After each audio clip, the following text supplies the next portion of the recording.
This is the first episode of the New Intelligence Podcast at 25th Century Magazine.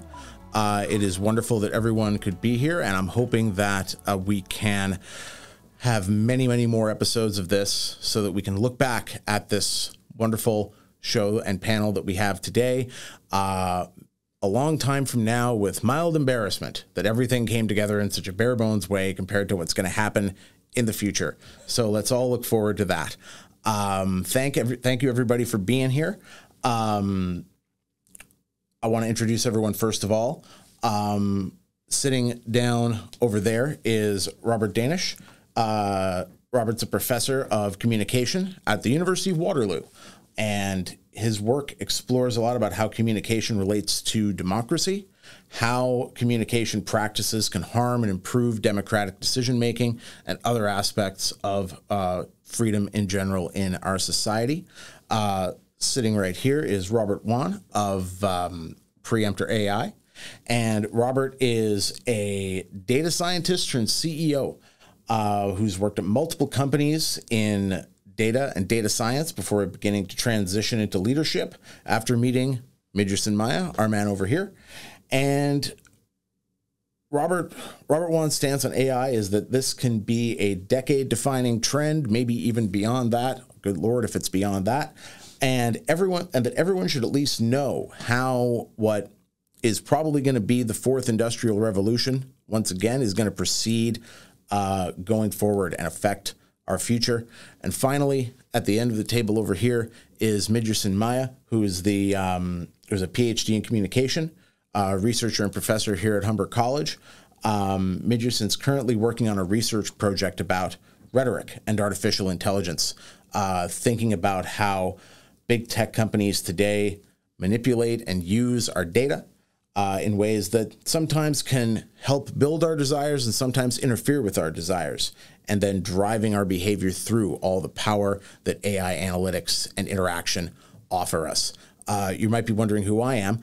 I'm the host, Adam Reggio, content manager of 25th Century Magazine, and really looking forward to, once again, seeing how this podcast goes on today and develops into the future for quite some time. So, the first thing I want to ask everyone to begin with is let's talk about the general business applications, the most common business applications you might see AI working in, because that is the starting point of any of our analysis. The business applications are how we're going to interact with AI technology in real life. And I'd want to start a little bit with Robert Wan to get us started. What are some of these applications, and maybe what are the signs and potential that AI has to improve our lives as it's being applied in the business world right now? Yeah, absolutely. So, thank you very much for starting off with how can AI improve, because it's a lot easier to think about ways any technology can harm society than improve, society. The ways that any technology can harm society is almost straightforward. The harm always gets front-loaded, right? And the pain always gets front-loaded. And the benefits, you have to pay for them, and they eventually come in. It's like an investment. But that investment is a very worthwhile one, because AI is one of the first technologies in a very long time that can not just improve the efficiency of humans, which are the main model, the main unit of economic output in this economy, but also enhance their ability and, in a way, even replace them. And the reason why I, call this the fourth industrial revolution is because in many ways it is that, right? The reason why the first industrial revolution was a revolution and not just, some normal technology or some normal, bump or blip in the trend line is because the technologies that were invented in that revolution were able to not just help humanity, but also replace certain humans, right? Now, of course, in the short term, there is a lot of front-loaded pain, right? When people get replaced, when society gets presented with new technology, there's always a period of time where it needs to get used to it, right? Old economic models have to be upgraded, outdated things have to be done away with or managed the best they can. But in the future, we'll look back and think, how did human beings do jobs like that in the 21st century? Like you guys talk about the 25th Century magazine, right? Mm-hmm. So in the 25th century, they'll look back and think, how did people do these things back then? You know, we look back and we think, how did a human being seriously sit in a field for 24 hours a day, manually, individually planting crops, right? We have tractors that do that nowadays, and a single farmer can do the work of 100 farmers in the 19th and 18th century. That was really backbreaking work, you know? And in many ways, the potential of those people were wasted, right? Human beings are very, very smart people, very smart and very valuable units of the economy. And it is a waste to use human beings on things like farming, right? Where, you know, human beings should be doing the big picture stuff. Today, farmers are more like meteorologists and biologists and scientists, right? They know exactly what type of pesticides and herbicides work together and what don't. They know what the weather's going to be like and everything. And a lot of the menial work that doesn't require a lot of, you know, brain power gets automated away.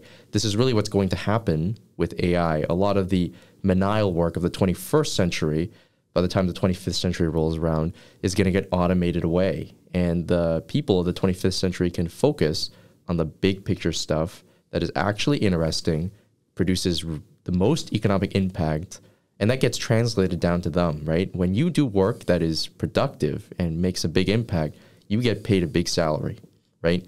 So in the short term, a lot of these, unfortunately, low salary jobs are going to get automated away. And they're going to be replaced in the future with high-paying jobs and high-impact jobs. That's going to cause a lot of pain in the short term, but that's really the benefit of AI. You know, a better world with better living standards for everybody. Now, one day we're going to get there, but you know, I'm not going to paint a rosy picture. It's going to take a lot of work. Yeah, and what might be, and anyone else is welcome to throw into this as well. What is that new world? What is that transition to that new world going to look like? I suppose I should say. Where are the pain points going to be, and what are the first benefits that we're really going to see when AI starts producing these benefits and these improvements to our society? Yeah, that's a really good question, actually.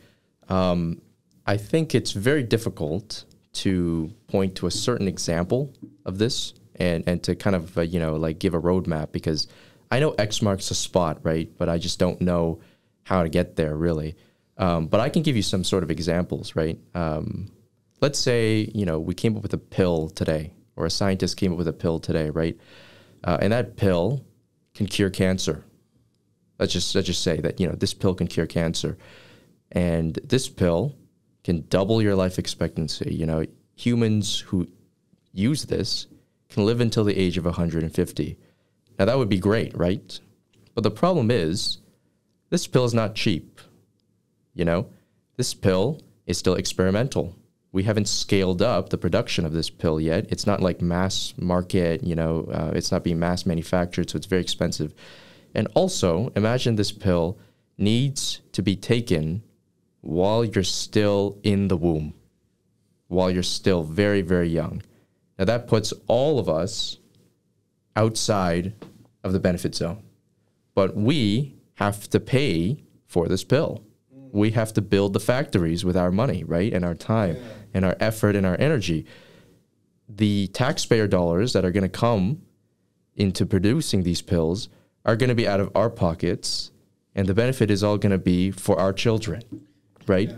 So what about the people who don't have children, right? What about the people whose children live in other countries? What about the people who live in other countries, their parents live in other countries, but they live here, right? So you get into all these problems. So even though something can easily, anybody, you ask them on the street, they'll tell you this is a good thing, right?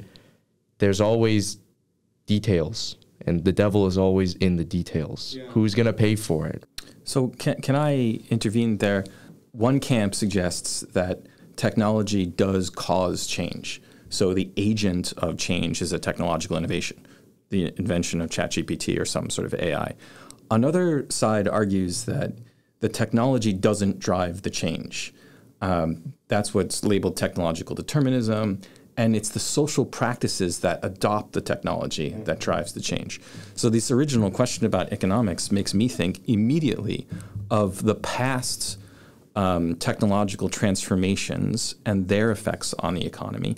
And one of the undoubted effects, I'm a communication scholar, so I study the history of communication technologies.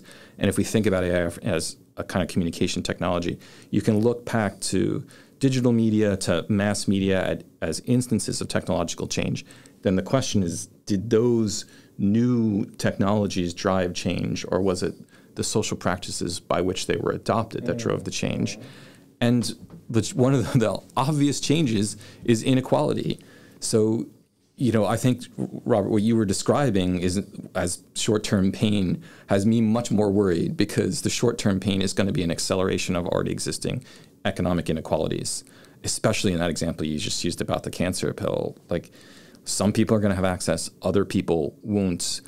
And if underpinning this new technological invention are a set of social practices that are already oriented around economic inequality, then in what ways will a technological change accelerate existing kinds of economic inequality? So I'm gone from the original question, just trying to find this silver lining, which I can also talk some about in a bit, but that has me worried. And I don't know if it's as simple as technology A disrupts. Well, sort of, yes and no. It's also the way the social practices use it and adopt it and integrate it into our world. Yeah.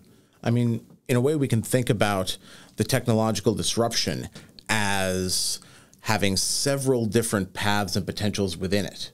And then the social application of a new technology and the commercial application of a new technology is what sort of determines what among those many potential paths forward becomes the one that gets taken. I think that's right. And which ones become the possibilities that fall away. Yeah.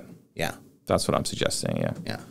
So, if we can talk about the philosophical doctrinaires involved, which are always fun to talk about, because in some ways I've worked in philosophy departments before. That's my PhD in background. So I have seen, the conversation quickly fall into determinism versus indeterminism camps and who's right and who's wrong. Whereas I think where we're going is something like, both of those sides are correct. There are new potentials and new possibilities that wouldn't have happened without the development of the technology. But now it becomes a question of, again, which ones of those are activated and which choices drive where the technology eventually goes and what it's used for and what gets left behind and what gets moved forward. Which brings me to sort of the next point I guess I wanted to focus on, which is, in the short term. In the long term, we can start to see the benefits forming of the ways in which AI simplifies a lot of human impacts, but also allows the impact of a human to grow. But now also there's the matter of, what is that short-term pain going to look like? What, for instance, are a couple of the industries that are going to be most impacted right now and in the near future by AI, and where will the role of humans change? Yeah, that's a very good question. To begin, I always like to do so with an example, right, or with a story. I have this buddy who he's also friends with the CTO of our company, Dave. So you guys might not know this, but Dave has done quite a few odd jobs here and there. He used to be a construction worker briefly one summer. And he told me he met this guy once, driving trucks and everything, right? That guy was, his co-pilot on the truck. The guy would bring things there, and then his co-pilot, this, big burly Greek dude, 19 years old or whatever, would be the guy who unloads it, right? And he told me this guy made $5 more than me, and yet he had to do all this backbreaking work. And, he's probably going to have horrible back problems when he, gets older, not much older, they're going to set in when he's 40 or 45. That's a lot of pain. And you know, by the time his kids grow up or whatever, it's going to be tough for him to go on vacations with them, right? It's going to be tough for him to enjoy his retirement. You know, he's going to have health complications until the day he dies. All this can be automated, you know, and the people who can't be automated, the engineers, for example, the architects, the planners, those people, well, they don't have to put their body necessarily through that much strain in the first place, right? But bringing it back to the original question, what are these people going to do after their job gets automated away? You know, some people may argue that having a bad job is better than having no job at all. And that's true, right? I think we sit here with a very rosy definition of the past because we look back 200 years ago, 300 years ago, and we don't see any of the short-term, day-to-day devil in the detail things, right? We just see the broad strokes of history that were more or less written by historians and not commoners, right? The people whose job was taken away and never came back and everything, those are not included in the history books. What's included in the history books is hindsight, right? Looking back, we know that this all worked out. At the time, it was not clear that it would work out, you know? So, you know, I do have to say that I'm optimistic in the long term, but you can be optimistic in the long term while pessimistic in the short term. This is a paradox that crops up everywhere, you know, in the stock market, you know, in the short term, the stock market always goes down. In the long term, the stock market always goes up, right? And this is something that happens so often that it's almost like a natural law. It's everywhere I look, right? But this is, again, another one of those examples. You know, the outlook is stormy in the short term and rosy and sunny in the long term. That's really what it is. Yeah. I mean, some of those labor impacts, what are some other examples you guys can think of to make this more specific? Because we're seeing labor impacts right now in certain parts of the creative industries. Things like closed caption writing or descriptive audio writing are already beginning to see the impacts. The Writers Guild strike that's ongoing, a big feature of what they're negotiating for is, you know, for writers to have greater say in how generative AI is applied to what they do. And, you know, there's kind of two directions I'd like to probe in this. One has to do with the product quality itself, because one of the things that, you know, is the easiest thing to joke about AI on the internet is when AI produces very poor quality substitutes for real images. There is for instance, there's a mayoral candidate as we speak running for mayor of Toronto who recently released some ads, and I can kind of see you smiling, Robert. You might have seen this already, where they released the ads, and these are ads that were actually reviewed and approved by multiple campaign staff and the candidate, where it's very clear that AI has produced the images, because in some of these images, there are people with 3 arms, with their arms simultaneously folded, and then they have another hand coming out and sort of holding their hand to the side, but wearing a different shirt. And the arm emerges from her chest from pretty much the same spot as her left arm. And other strange images like this, and other kinds of things like unnatural and weird seeming dialogue that are written by AI software. And the thing I'd like to probe with some of the folks developing this in the room is, to what degree are these the growing pains of the technology? And to what degree might these be signs that this might not be the best place to apply this right now, or maybe even ever? Yeah, I mean, I think that's the best question. So I don't think the disruption will come from the automation of blue-collar jobs. I think that's something historically we've seen. We kind of know what happens. I think the disruption comes from lawyers and journalists. And so the kind of most terrible example that I know of is the possibility of a political consultant, an AI political consultant, who targets messaging to individual citizens with the intention of changing their voting behavior, right? Like, so that thing, if it screws up as badly as you just described, it won't, like, the candidate will fail. But if the the Liberal Party and the Conservative Party each have their own warring AI bot that directs messages to individual citizens, that technology is going to determine the outcome of the election.